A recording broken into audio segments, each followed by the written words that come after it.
ओम मंत्र के उच्चारण से मन को शांति मिलती है और सकारात्मकता बढ़ती है, परंतु क्या इसके अतिरिक्त भी ओम मंत्र का कोई गुण रहस्य है? अगर आपने ओम के रहस्य को नहीं जाना तो आपके पास अरबों खरबों रुपए होने के बावजूद भी आप संसार के सबसे गरीब और दीन व्यक्ति ही रहोगे। ओम मंत्र का यह रहस्य आप वेदों और उपनिषदों से प्राप्त कर सकते हो, लेकिन हो सकता है आपके पास इतना समय नहीं है कि आप बड़े बड़े वेद पुराणों का अध्ययन कर सको। तो आपको इस वीडियो को अंत तक एकाग्रचित होकर देखना है ताकि आप अच्छे से समझ सको। ओम धर्म का प्रतीक है। ओम सनातन धर्म का प्रतीक है और यह शिव का भी प्रतीक है। यह एक ऐसी ध्वनि या मंत्र है जो अनगिनत रहस्य को अपने अंदर समेटे हुए हैं। ओम ब्रह्मांड की एक ऐसी ऊर्जा है जिससे यह ब्रह्मांड बना है।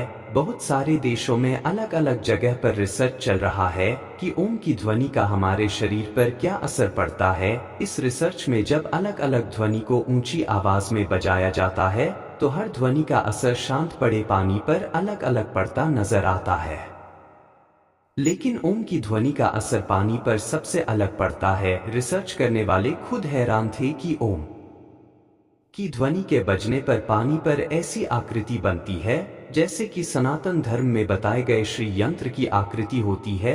ओम के सिवा कोई ध्वनि ऐसी आकृति नहीं बनाती थी। रिसर्चर्स ने बताया कि ओम की ध्वनि बहुमूल्य ज्ञान का खजाना है और इस ज्ञान के खजाने को समझने के लिए आपको एक बहुत रोचक कहानी जाननी होगी। प्राचीन काल में एक सन्यासी को लगा कि गुप्त मंत्र से बड़े खजाने के ताले तोड़े जा सकते हैं, तो यह सन्यासी गुप्त मंत्र की तलाश में एक बड़े आश्रम में जाता है। वहां के आचार्य से कहता है, आप मुझे मूल्यवान गुप्त मंत्र दीजिए। तो आचार्य ने कहा कि मैं तुम्हें गुप्त मंत्र तो दूंगा, लेकिन तुम्हें सालों तक यहाँ रहकर सेवा करनी होगी। सन्यासी ने सेवा करते करते सालों बिता दिए। एक दिन सन्यासी आचार्य के पास गया और बोला, अब तो वह गुप्त मंत्र मुझे दे दीजिए। तो आचार्य ने कहा कि ठीक है, तुम मेरे नजदीक आओ, मैं तुम्हारे कान में गुप्त मंत्र कहूंगा। सन्यासी नजदीक गया तो आचार्य ने ओम का मंत्र दिया। वह खुश हो गया और वहां से चला गया। ओम का जाप करने लगा, लेकिन कोई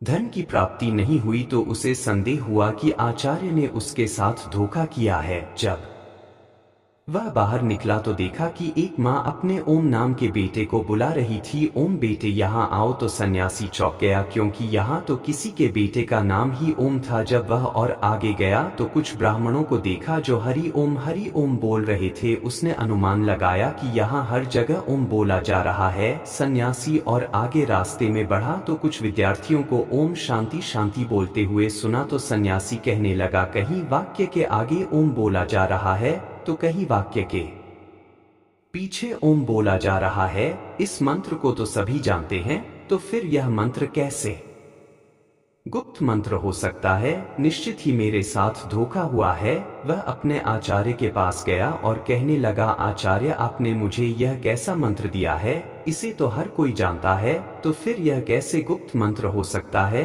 आप मुझे कोई दूसरा गुप्त मंत्र दीजिए जिससे मुझे खजाने की प्राप्ति हो। आचार्य बोले, ठीक है, मैं तुम्हें दूसरा मंत्र दूंगा, लेकिन तुम्हें पहले मेरा एक काम करना होगा। आचार्य भीतर जाकर एक पत्थर लेकर आए और सन्यासी से बोले, यह लो सन्यासी, इसे बाजार में ले जाओ और इसका मूल्य जानकर आओ, और याद रहे इस पत्थर को बेचना नहीं है। सन्यासी पत्थर को लेकर बाजार में गया और सब्जी वाले को दिखाया। सब्जी वाला बोला, यह तो मेरे बाट के बराबर है, मैं इसके बदले में तुम्हें फिर सब्जी के सिवा कुछ नहीं दे सकता। उसके बाद फिर कपड़े वाले के पास गया। कपड़े वाला बोला, क्या हम पागल हैं जो पत्थर बेचकर हमें ठगना चाहते हो? चलो चलो जाओ यहाँ से। सन्यासी पत्थर को लेकर पूरे बाजार में फिरता रहा, लेकिन किसी ने उसका मूल्य नहीं बताया और किसी ने उसको मुफ्त में भी लेना नहीं चाहा। फिर सन्यासी उस पत्थर को लेकर एक जोहरी की दुकान पर गया। जोहरी ने उस पत्थर को देखा और बोला, कहाँ से मिला तुम्हें इतना कीमती पत्थर? यह तो बहुत ही मूल्यवान रत्न है, मेरे पास तो इतना धन ही नहीं है कि मैं यह रत्न खरीद सकूं, और पूरे राज्य में शायद ही कोई ऐसा होगा जो इसे खरीद सकेगा। सन्यासी उस पत्थर को लेकर अपने आचार्य के पास वापस आया और सन्यासी ने आचार्य को बताया कि सिर्फ जौहरी ही इसे मूल्यवान बता रहा था और दूसरों के लिए यह एक पत्थर मात्र था। आपको पता था कि यह पत्थर नहीं लेकिन कीमती रत्न है, तो फिर मुझे इसका मूल्य जानने के लिए बाजार में क्यों भेजा? तो आचार्य कहने लगे कि ताकि तुम ओम का मूल्य जान सको। जैसे इस पत्थर का मूल्य हर कोई नहीं जान सका, यानी इसका मूल्य गुप्त है, हर कोई नहीं बता सकता, केवल पारखी आंखें ही पहचान सकती हैं। यह पत्थर नहीं, एक रत्न है। इस तरह जो लोग ओम का मूल्य जानते हैं वह समृद्ध हो जाते हैं। अब तुम ध्यान से सुनो, तुम्हें ओम का विस्तार पूर्वक रहस्य समझाता हूँ। देवताओं के सेनापति कार्तिकेय ने भगवान शिव को ओम का जो अर्थ बताया है वह मैं तुम्हें बताता हूँ। ओम एक ऐसी प्राकृतिक ध्वनि है जो बिना किसी टकराव से उत्पन्न होती है, जिसे तुम अक्षर, शब्द, ध्वनि या नाद भी कह सकते हो। ओम में 3 ध्वनियां हैं जिसे मात्रा कहा जाता है, वह है ध्वनि, उध्वनि और मध्वनि है। तीनों ध्वनियों से ही समस्त विश्व की सभी भाषाएं और बोलियां बनती है, और गूंगा भी यह ध्वनि बोल सकता है, उसकी भाषा कोई भी हो। लेकिन जब आप उच्चारण के लिए मुंह खोलते हैं तो सबसे पहले आ की ध्वनि ही निकलती है, और जब तुम उच्चारण के लिए मुंह बंद करते हो तो म की ध्वनि निकलती है, और जब तुम होठों को पास लाकर आधा खुला और आधा बंद रखते हो तब भी ओंकार की ध्वनि सुनाई पड़ती है। इसलिए सभी भाषाओं की सभी ध्वनियां, फिर वह स्वर हो या व्यंजन, ओंकार के अंतर्गत ही आती है। इसलिए ओम विशेष वैश्विक ध्वनि है। ओम ईश्वर का प्रतीक भी है। मांडुक्योपनिषद के अनुसार जगत की उत्पत्ति और लय प्रतीक को दर्शाती है, ध्वनि सृजन को दर्शाती है, उध्वनि सांसारिक प्रपंच को दर्शाती है, मां लय को दर्शाती है, आत्मा की 3 अवस्थाओं को भी दर्शाती है। पहली स्थिति है जागृत अवस्था। इस अवस्था में जीवात्मा अपने स्थूल अंगों और इंद्रियों से भोगों को भोगता है। दूसरी स्थिति है सपन अवस्था। इस अवस्था में जागृत होकर अपने मन के द्वारा भोगे हुए अनुभव की अनुभूति करता है। तीसरी अवस्था है सुषुप्ति। इस स्थिति में जीवात्मा आनंदमय ज्ञान स्वरूप हो जाती है और ज्ञान से परमानंद को प्राप्त करती है। और 3 अवस्था के बाद आत्मा ब्रह्मलीन हो जाती। इस अवस्था में आने के बाद आत्मा अद्वैत शिव ही शिव रह जाती है। अब उसे जीव जगत और धर्म के भेद का प्रपंच नहीं रहता। अनाहत नाद गूंज सुनाई देता है। अनाहत नाद कोई ध्वनि नहीं है, लेकिन अनाहत एक अनुभूति है जिसमें आत्मा कहती है कि ब्रह्मास्मि शिवोहम, मैं ही ब्रह्मा हूँ, मैं ही ओंकार हूँ, मैंने ही जगत के रूप में अपना विस्तार किया है, मैं ही शेर हूँ जो मेरे ही हिरण रूप को मारने जा रहा हूँ, मैंने अपने पुत्र के रूप में जन्म लिया है और मैंने ही मेरे माता पिता के रूप में जन्म ले चुका हूँ। इस संसार में केवल मैं ही हूँ, मेरे सिवा कोई नहीं है। बोलने वाला भी मैं हूँ और सुनने वाला भी मैं हूँ। सांप बनकर भी मैं ही अपने आप को डसने जा रहा हूँ और मैं ही उससे बचने के लिए दौड़ रहा हूँ। इस ओंकार के रहस्य को जान लेने के बाद सोना, चांदी, रुपए, पैसे सब मिट्टी लगने लगते हैं, क्योंकि यह सब भौतिक पदार्थ वास्तव में मेरा ही शिथिल रूप है। मैं इतना अमीर हूँ कि यह घर, यह जमीन, यह पृथ्वी, यह तारामंडल ही नहीं, पूरा ब्रह्मांड ही मेरा है। और ऐसे कितने ब्रह्मांड होंगे जो मेरे ही अंग हैं। तो मेरे जितना अमीर कौन हो सकता है? जब मुझे इतना बड़ा खजाना मिल रहा है, मैं क्यों धन दौलत और जमीन, सोना चांदी और रुपए पैसे के पीछे भागूं? ओम की ध्वनि का सभी संप्रदायों में महत्व है। ओम हिंदू धर्म का प्रतीक चिन्ह ही नहीं, बल्कि हिंदू परंपरा का सबसे पवित्र शब्द है। हमारे सभी वेद मंत्रों का उच्चारण भी ओम से ही प्रारंभ होता है, जो ईश्वर शक्ति की पहचान है। परमात्मा का निज नाम ओम है। अंग्रेजी में भी ईश्वर के लिए सर्वव्यापक शब्द का प्रयोग होता है। यही सृष्टि का आधार है। यह सिर्फ आस्था नहीं, इसका वैज्ञानिक आधार भी है। प्रतिदिन ओम का उच्चारण न सिर्फ ऊर्जा शक्ति का संचार करता है, शरीर की रोग प्रतिरोधक क्षमता यानी इम्यूनिटी को बढ़ाकर कई असाध्य बीमारियों से दूर रखने में मदद करता है। अध्यात्म में ओम का विशेष महत्व है। वेद शास्त्रों में भी ओम के कई चमत्कारिक प्रभावों का उल्लेख मिलता है। आज के आधुनिक युग में वैज्ञानिकों ने शोध के माध्यम से ओम के चमत्कारिक प्रभाव की पुष्टि की है। पश्चिमी देशों में भारतीय वेद पुराण और हजारों वर्ष पुरानी भारतीय संस्कृति और परंपरा काफी चर्चाओं और विचार विमर्श का केंद्र रहे हैं। दूसरी और वर्तमान की वैज्ञानिक उपलब्धियों का प्रेरणा स्रोत भारतीय शास्त्र और वेद ही रहे हैं। हालांकि स्पष्ट रूप से इसे स्वीकार करने से भी वैज्ञानिक बचते रहे हैं। योगियों में यह विश्वास है कि इसके अंदर मनुष्य की सामान्य चेतना को परिवर्तन करने की शक्ति है। यह मंत्र मनुष्य की बुद्धि व देह में परिवर्तन लाता है। ओम से शरीर मन मस्तिष्क में परिवर्तन आता है और वह स्वस्थ हो जाता है। ओम के उच्चारण से फेफड़ों में, हृदय में, शरीर, मन और मस्तिष्क स्वस्थ और तनाव रहित हो जाते हैं। ओम के उच्चारण से वातावरण शुद्ध हो जाता है। सभी धर्मों में ओम का महत्व है। सभी धर्मों में ओम अपने अलग अलग नामों से जाना जाता है। उदाहरण के लिए, अगर हिंदू अपने सब मंत्रों और भजनों में इसको शामिल करते हैं तो ईसाई और यहूदी भी इसके जैसे ही एक शब्द आमीन का प्रयोग धार्मिक सहमति दिखाने के लिए करते हैं। मुस्लिम इसको आमीन कहते हैं। बौद्ध इसे ओम मणि पद्म हुम कहकर प्रयोग करते हैं। सिख इसे एक ओमकार कहते हैं। अंग्रेजी में भी एक शब्द ओमनी आता है। अद्भुत है। ओम चिन्ह, ओम का यह चिन्ह अद्भुत है। यह संपूर्ण ब्रह्मांड का प्रतीक है। बहुत सी आकाशगंगाएं इसी तरह फैली हुई हैं। ब्रह्मा का अर्थ होता है विस्तार, फैलाव और फैलाना। ओंकार ध्वनि ओम को दुनिया के सभी मंत्रों का साथ कहा गया है। यह उच्चारण के साथ ही शरीर पर सकारात्मक प्रभाव छोड़ती है। भारतीय सभ्यता के प्रारंभ से ही ओंकार ध्वनि के महत्व से सभी परिचित रहे हैं। शास्त्रों में ओंकार ध्वनि के 100 से अधिक अर्थ दिए गए हैं। यह अनादि और अनंत तथा निर्माण की अवस्था का प्रतीक है। कई बार मंत्रों में ऐसे शब्दों का प्रयोग किया गया है जिसका अर्थ नहीं होता, लेकिन उससे निकलने वाली ध्वनि शरीर पर अपना प्रभाव छोड़ती है। आप अपने स्क्रीन पे विभिन्न भाषाओं में ओम को देख सकते हैं कि ये कैसा दिखता है। यह है देवनागरी, तमिल, तिब्बतन, बालिस, बांग्ला, जैन, गुरुमुखी, चाइनीज। अब ओम का उच्चारण समझते हैं। हिंदू या सनातन धर्म की धार्मिक विधियों के प्रारंभ में ओम शब्द का उच्चारण होता है जिसकी ध्वनि गहन होती है। ओम का हिंदू धर्म के अलावा अन्य धर्मों में भी महत्व है। ओम को ओम कहा जाता है।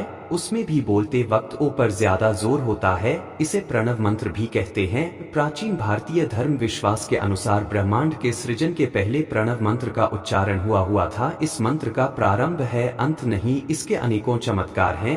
प्रत्येक मंत्र के पूर्व इसका उच्चारण किया जाता है। योग साधना में इसका अधिक महत्व है। इसके निरंतर उच्चारण करते रहने से सभी प्रकार के मानसिक रोग मिट जाते हैं। ओम को अनाहत ध्वनि या नाद कहते हैं, जो प्रत्येक व्यक्ति के भीतर और इस ब्रह्मांड में सतत गूंजता रहता है। इसके गूंजते रहने का कोई कारण नहीं है। सामान्यता नियम है कि ध्वनि उत्पन्न होती है किसी की टकराहट से, लेकिन अनाहत को उत्पन्न नहीं किया जा सकता। अनाहत अर्थात जो बिना आहत से पैदा हुई हो, यानी बिना किसी टकराहट के उत्पन्न हुई हो, इसे अनहत भी कहते हैं। संपूर्ण ब्रह्मांड में जो अनवरत जारी है, साधारण मनुष्य उस ध्वनि को सुन नहीं सकता, लेकिन जो भी ओम का उच्चारण करता रहता है उसके आसपास सकारात्मक ऊर्जा का विकास होने लगता है। फिर भी उस ध्वनि को सुनने के लिए पूर्णतः मौन और ध्यान में होना जरूरी है। जो भी उस ध्वनि को सुनने लगता है वह परमात्मा से सीधा जुड़ने लगता है।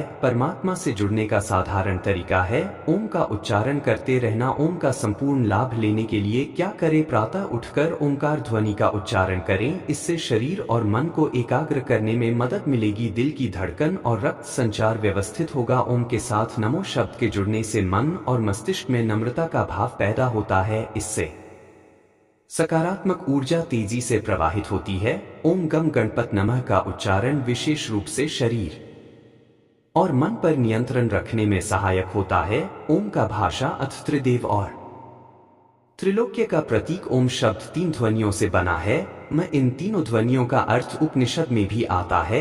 यह ब्रह्मा, विष्णु और महेश का प्रतीक भी है और यह भूलोक, भुवलोक और स्वर्ग लोक का प्रतीक है। ओ और म इन तीनों अक्षरों वाले शब्दों की महिमा अपरंपार है। यह नाभि, हृदय और आज्ञा चक्र को जगाता है। ओम शब्द 3 अक्षरों एवं 2 मात्राओं से मिलकर बना है जो वर्णमाला के समस्त अक्षरों में व्याप्त हैं। पहला शब्द है जो कंठ से निकलता है, दूसरा है उ जो हृदय को प्रभावित करता है, तीसरा शब्द है म जो नाभि में कंपन करता है। इस सब व्यापक पवित्र ध्वनि के गुंजन का हमारे शरीर की नस्य नाड़ियों पर बहुत गहरा प्रभाव पड़ता है, विशेषकर मस्तिष्क, हृदय एवं नाभि केंद्र में कंपन होने से उनमें से जहरीली वायु तथा व्याप्त अवरोध दूर हो जाते हैं, जिससे हमारी समस्त नाड़ियां शुद्ध हो जाती हैं, जिससे हमारा आभा मंडल शुद्ध हो जाता है और हमारे अंदर छिपी हुई सूक्ष्म शक्तियां जागृत होती हैं व आत्म अनुभूति होती है। ओम शब्द 3 ध्वनियों से बना है, जिसका उच्चारण एक के बाद एक होता है।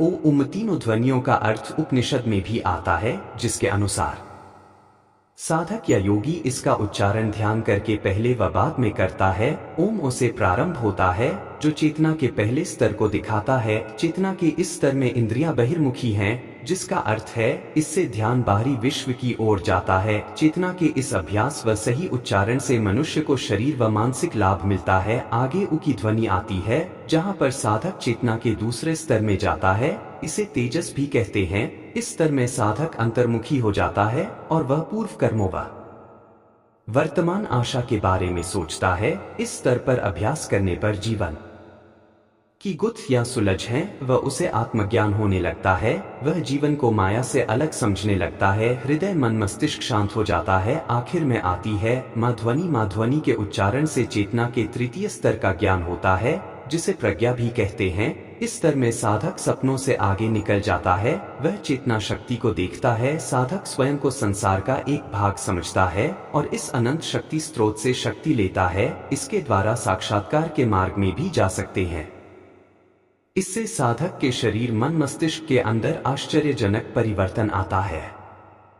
शरीर मन मस्तिष्क शांत होकर तनाव रहित हो जाता है। ओम उच्चारण की विधि प्राणायाम या कोई विशेष आसन करते वक्त इसका उच्चारण किया जा सकता है।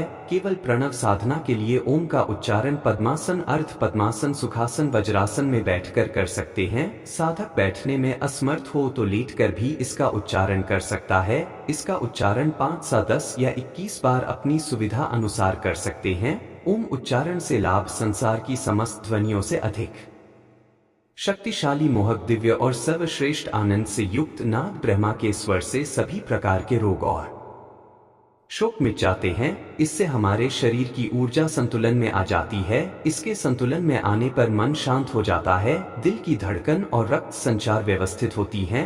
इससे शरीर और मन को एकाग्र करने में मदद मिलती है। व्यर्थ के मानसिक द्वंद्व, तनाव और नकारात्मक विचार मिटकर मन की शक्ति बढ़ती है। मन की शक्ति बढ़ने से संकल्प और आत्मविश्वास बढ़ता है। सम्मोहन साधकों के लिए इसका निरंतर जाप करना उत्तम है। बीमारी दूर भगाए। तंत्र योग में एकाक्ष मंत्रों का भी विशेष महत्व है। देवनागरी लिपि के प्रत्येक शब्द में अनुस्वार लगाकर उन्हें मंत्र का स्वरूप दिया गया है। उदाहरण के तौर पर कंग, खंग, गंग, घंग आदि। इसी तरह शिंग, क्लिंग, हिंग, हुम, फट आदि भी एकाक्षरी मंत्रों में गिने जाते हैं। सभी मंत्रों का उच्चारण जीभ, होठ, तालु, दांत, कंठ और फेफड़ों से निकलने वाली वायु के सम्मिलित प्रभाव से संभव होता है। ओम के उच्चारण के शारीरिक लाभ। अनेक बार ओम का उच्चारण करने से पूरा शरीर तनाव रहित हो जाता है। अगर आपको घबराहट या अधीरता होती है तो ओम के उच्चारण से उत्तम कुछ भी नहीं। यह शरीर के विषैले तत्वों को दूर करता है, अर्थात तनाव के कारण पैदा होने वाले द्रव्यों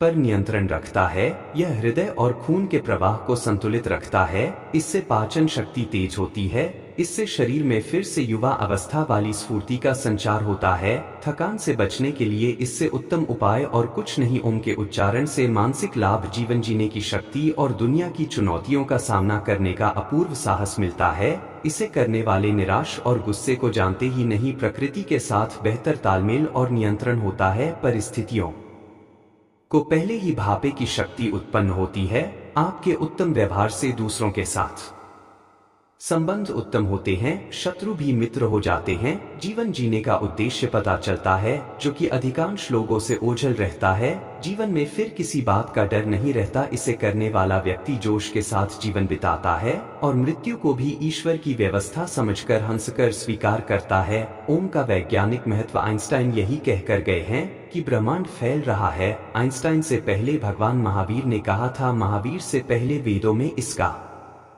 उल्लेख मिलता है। महावीर ने वेदों को पढ़कर नहीं कहा, उन्होंने तो ध्यान की अतल गहराइयों में उतर कर देखा तब कहा खगोल वैज्ञानिकों ने प्रमाणित किया है कि हमारे अंतरिक्ष में पृथ्वी मंडल, सौर मंडल, सभी ग्रह मंडल तथा अनेक आकाशगंगाएं लगातार ब्रह्मांड का चक्कर लगा रही हैं। ये सभी आकाशीय पिंड कई हजार मील प्रति सेकंड की गति से अनंत की ओर भागे जा रहे हैं, जिससे लगातार एक कंपन, एक ध्वनि अथवा शोर उत्पन्न हो रहा है। इसी ध्वनि को हमारे तपस्वी और ऋषि महर्षियों ने अपनी ध्यान अवस्था में सुना है, जो लगातार सुनाई देती रहती है। शरीर के भीतर भी और बाहर भी हर कहीं वही ध्वनि निरंतर जारी है और उसे सुनते रहने से मन और आत्मा शांति महसूस करती है। तो उन्होंने उस ध्वनि को नाम दिया या ब्रह्मानाद अथवा ओम, यानी अंतरिक्ष में होने वाला मधुर गीत। ओम ही अनादिकाल से अनंत काल तक ब्रह्मांड में व्याप्त है। ओम की ध्वनि या नाद ब्रह्मांड में प्राकृतिक ऊर्जा के रूप में फैला हुआ है। जब हम अपने मुख से एक ही सांस में ओम का उच्चारण मस्तिष्क ध्वनि अनुनाद तकनीक से करते हैं